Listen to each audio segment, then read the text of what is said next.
Oke, selamat siang teman-teman semua. Kembali lagi bersama saya Dwi Rahmateni yang merupakan mahasiswa pendidikan profesi guru dari Universitas Siliwangi. Nah, kali ini kita akan membahas topik yang sangat menarik nih di bidang pendidikan. Nah, tapi kita tidak sendiri, kita ditemani oleh tamu narasumber kita yang sangat spesial, yaitu Ibu Ventri. Hai. Halo. Ya, silakan Ibu Ventri perkenalkan namanya, dari mana berasal. Hai semua, nama saya Ventri Dewi Taufi. Saya berasal dari Provinsi Nusa Tenggara Timur, tepatnya di Pulau Timur. Nah, di sini saya juga mahasiswa PPG, Pendidikan Profesi Guru ya, pada bidang studi agribisnis tanaman. Nah, pada kali ini kita akan membahas sebuah topik mengenai pendidikan yang menarik untuk dibahas ya, Bu Ventri ya. Iya. Nah, di sini kita dengan topik yaitu identitas manusia Indonesia. Nah, seperti yang kita ketahui, mungkin sudah terlihat ya, Ibu Ventri sepertinya bukan berasal dari Jawa atau Sumatera. Ini menjadi menarik karena seperti yang kita tahu, Indonesia mempunyai budaya, adat, suku, agama yang beragam. Nah, saya mau tahu nih pendapat Ibu Ventri nih mengenai identitas manusia Indonesia itu sendiri. Oke, jadi kalau menurut saya ketika kita berbicara tentang identitas manusia, ini adalah sesuatu hal yang mendalam dan menarik tentunya ya. Betul. Nah, Indonesia ini terdiri dari 17.000 pulau tadi, dan di dalam 17.000 pulau itu juga terdapat 300 etnis. Nah, yang kan sudah sangat luas dan sudah sangat kaya sekali budaya Indonesia. Banyak banget ya? Iya, sangat beragam. Dan ya, ketika saya berada di sini, saya merasa bahwa saya unik karena saya sedikit berbeda dari teman-teman yang lain. Nah, yang membuat perbedaan di sini adalah pada agama ya. Nah, bisa dilihat bahwa di sini rata-rata teman-teman saya itu semuanya mayoritas beragama Muslim, sedangkan saya di sini beragama Kristen, sehingga itu menandakan bahwa saya adalah minoritas di sini. Identitas saya sedikit berbeda dari teman-teman yang lain. Tetapi walaupun saya berbeda, saya percaya pada semboyan Bhinneka Tunggal Ika. Ya. Walaupun kita berbeda-beda, tetapi tetap satu. Dan menurut saya juga keberagaman itu sesuatu yang menarik. Itulah yang membedakan kita dengan negara lain. Kita mempunyai beragam budaya, agama, ras, dan lain sebagainya. Dan kita kaya akan hal itu. Dan kita bangga. Ya, kita harus menjadi Indonesia yang beragam. Nah, untuk Ibu Ventri sendiri nih, kira-kira ada pengalaman nggak mengenai identitas manusia Indonesia itu sendiri? Mungkin dari pengalaman atau pernah mengajar, atau pernah ketika di bangku sekolah, atau ini pengalaman pertama kali keluar dari daerah mayoritasnya Ibu Ventri? Oke, kalau tentang pengalaman, ya ini adalah pengalaman pertama saya untuk berani keluar dari zona nyaman tadi ya, meninggalkan daerah saya dan merantau. Nah, ini merupakan pengalaman pertama saya, dan sebelumnya itu sudah terbayang, sudah terbesit dalam benak saya bahwa akan terjadi hal-hal yang tidak saya inginkan. Artinya ada ketakutan-ketakutan kecil yang saya pikirkan bahwa ketika saya merantau dan saya menjadi minoritas, ada banyak hal-hal yang akan takut akan diskriminasi atau bagaimana? Diskriminasi. Ya, berarti ada ketakutan tersendiri ya. Nah, terus gimana perasaannya setelah merantau, melakukan langsung gitu? Emang ada diskriminasi atau gimana? Perasaan saya setelah langsung datang ke sini ternyata tidak semenakutkan yang ada dalam bayangan benak saya pada waktu itu ya. Artinya bahwa saya juga harus berani untuk keluar dari zaman saya dulu untuk bisa merasakan, karena sebelumnya hanya ada pada bayang-bayang saja, tapi ketika saya merasakan langsung, oh tidak ya, ternyata seperti ini. Teman-teman saya juga sangat suportif, mereka juga sangat menghargai akan perbedaan tersebut.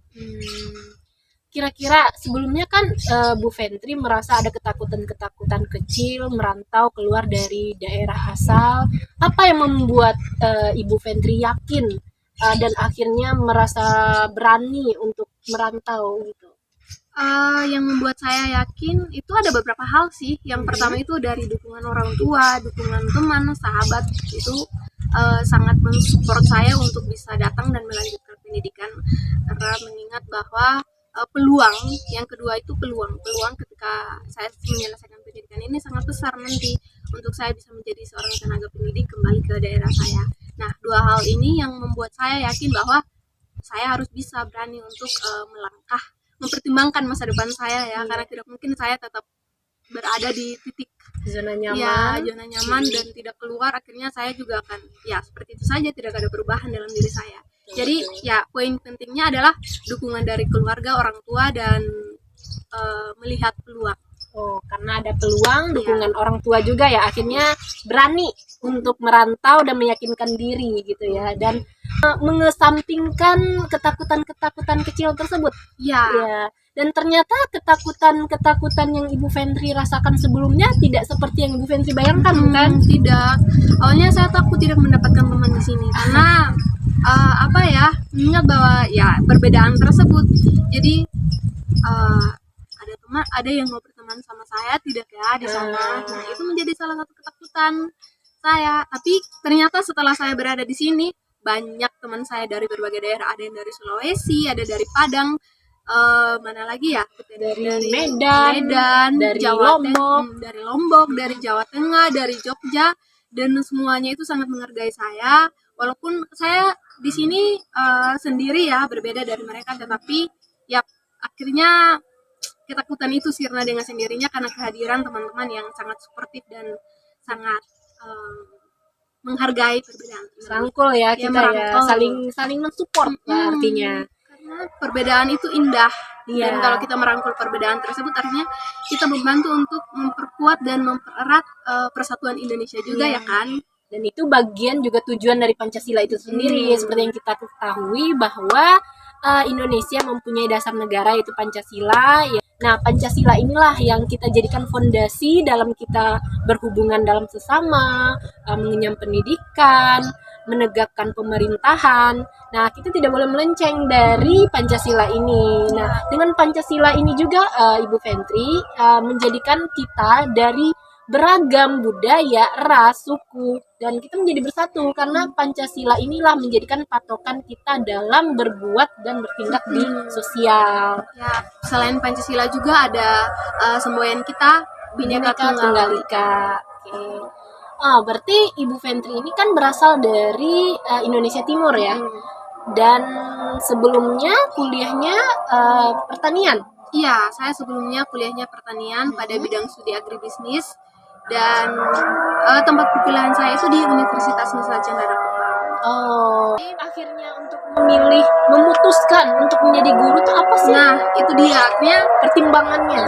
Saya merasa bahwa ini adalah panggilan hidup saya ya. Proses dari kehidupan saya akhirnya mengantarkan saya untuk menjadi seorang guru, di mana profesi tersebut tidak pernah ada dalam list cita-cita saya, tetapi ya panggilan hidup saya akhirnya mengantarkan saya berada di titik ini, di tahap ini. Saat ini saya sedang belajar untuk menjadi seorang guru yang profesional. Semoga lancar-lancar ya Bu ya pendidikannya, kita sama-sama lulus bareng. Berarti alasan Ibu Fentri akhirnya memutuskan untuk menjadi seorang guru panggilan hati, dan mungkin melihat dari sisi pendidikan Indonesia sendiri, mungkin Ibu Fentri merasa terpanggil hatinya untuk menjadi guru profesional gitu ya. Kira-kira menurut Bu Fentri ada nggak permasalahan di Indonesia mengenai pendidikan terkait identitas manusia Indonesia ini sendiri? Kalau menurut saya ada pasti banyak permasalahan pendidikan yang terjadi di di daerah Indonesia ini terkait dengan identitas. Tapi mungkin akan lebih banyak permasalahan umum nih yang saya temukan, terlebih di daerah 3T ya. Itu banyak permasalahan seperti infrastrukturnya belum memadai dan belum merata, mungkin merata. Adanya ketimpangan antara di kota dengan di daerah 3T. Iya. Gitu. Nah, itu merupakan masalah-masalah yang paling umum dan sering ditemukan dunia pendidikan ya. Bu Fentri pernah menemukan nggak misalnya seperti diskriminasi terhadap suku di sekolah atau di di tempat lain misalnya? Kalau diskriminasi suku saya belum pernah menemukan sih. Tapi apa ya, diskriminasi antar peserta didik itu saya pernah menemukan. Oh pernah ya? Berarti pernah ada pengalaman diskriminasi antar peserta didik? Iya pernah. Itu terjadi pada adik saya sendiri. Adik sepupunya saya itu mendapatkan diskriminasi di sekolah dari anak-anak teman-teman seangkatan mereka, dan itu sampai melibatkan sampai ke polisi, sampai melibatkan pihak keamanan, sampai melibatkan pihak keamanan untuk menangani kasus ini. Memang seperti apa ini, pembulian atau bagaimana ini? Ini semacam kayak pembulian, enggak sih, semacam tawuran lah, tapi mereka keroyokan. Jadi, tapi itu menyangkut tentang ini ras suku gitu atau kalau ras kita di sana kan masih satu suku ya, satu ras. Ini mungkin permasalahannya sudah ke antar desa, bukan ras dan suku lagi, tapi antar desa, pemuda-pemuda kan mereka sudah di tahap remaja, itu kan mungkin ada permasalahan kecil yang akhirnya timbul, dan permasalahan kecil itu menjadi besar. Akhirnya melibatkan pihak-pihak yang berwajib seperti polisi gitu. Berarti memang sudah sangat masif gitu ya. Kira-kira Ibu Fentri kan udah OTW, on the way ya menjadi guru profesional. Kira-kira peran seorang guru untuk menindaklanjuti kasus seperti itu apa sih? Apakah berperan penting atau hanya sekedar memberi ceramah seperti itu? Ya, kalau peran seorang guru mungkin saya akan mengingat lagi kembali ke Bapak pendidikan kita, Bapak Ki Hajar Dewantara. Ya, dan seperti yang diajarkan oleh Bapak pendidikan kita, Bapak Ki Hajar Dewantara, itu kan ada sistem asah, asih, dan asuh. Ketika saya menjadi seorang guru nantinya mungkin bisa menerapkan 3 poin ini, 3 sistem ini untuk bisa mendidik anak-anak. Jadi kita walaupun kita mengasah kemampuan mereka dalam ilmu pengetahuan, kita juga harus asih dan asuh mereka. Asih dan asuh mereka, kita membentuk karakter mereka agar nantinya mereka menjadi seorang anak yang tidak hanya pandai dalam ilmu untuk mengembangkan ilmu mereka, tapi karakter mereka juga terbentuk menjadi anak-anak yang untuk memperbaiki budi dan pekertinya. Mereka. Berarti tugas seorang guru itu bukan hanya sekedar proses transfer ilmu akademik, tetapi juga lebih ke membentuk karakter siswa dan memperbaiki akhlaknya seperti itu ya. Jadi berat ya Bu Ten? Iya. Bagaimana? Masih mau jadi guru Bu? Tentu saja, karena menurut saya pribadi ya Bu Fentri ya, menjadi guru itu bukan hanya sekedar profesi, namun di balik itu sadar atau kita tidak sadar, itu merupakan suatu ibadah. Walaupun kita berbeda keyakinan, tapi saya yakin di semua agama pasti mengajarkan kebaikan. Semua yang kita lakukan, misalnya murid kita melakukan suatu kebaikan dan itu berasal dari ajaran kita, pasti kita akan mendapatkan syafaat dari kebaikan yang dia lakukan.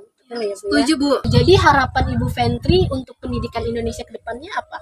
Harapan saya semoga pendidikan ke depan mungkin lebih baik, lebih banyak kebijakan-kebijakan baru dari pemerintah yang melihat permasalahan-permasalahan yang ada dan bisa menemukan solusi untuk menyelesaikan permasalahan tersebut, terlebih di daerah 3T, dan semoga pendidikan Indonesia menjadi lebih baik lagi ke depan. Iya, itu merupakan harapan kita bersama ya. Semoga pendidikan Indonesia semakin maju dan anak-anaknya juga berkarakter, tidak hanya gampang dipengaruhi oleh teknologi atau budaya barat, namun harus mengangkat budaya dari Indonesia sendiri hingga mereka mempunyai karakter dan identitas yaitu Indonesia, namun tidak melupakan untuk menguasai teknologi, karena pada zaman sekarang seperti yang kita ketahui kita tidak luput dari teknologi dan kita membutuhkan itu untuk maju. Seperti itu.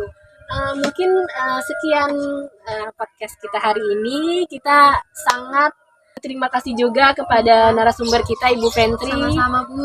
Yang udah sharing ya sama kita. Mungkin selanjutnya kita bisa melakukan podcast berikutnya dengan topik-topik hangat lainnya. Dan kita harap podcast kita kali ini bermanfaat bagi kita semua dan bisa merefresh kembali nih pandangan kita terhadap pendidikan Indonesia, dan kita mempunyai lebih tinggi lagi nih semangatnya untuk jadi guru yang profesional yang bisa mencerdaskan anak bangsa. Amin. Terima kasih Bu Fentri. Terima kasih juga Bu sudah mengundang saya dan berbagi pengalaman saya juga ya di sini. Ya, terima kasih. Terima kasih Bu Fentri. Terima kasih.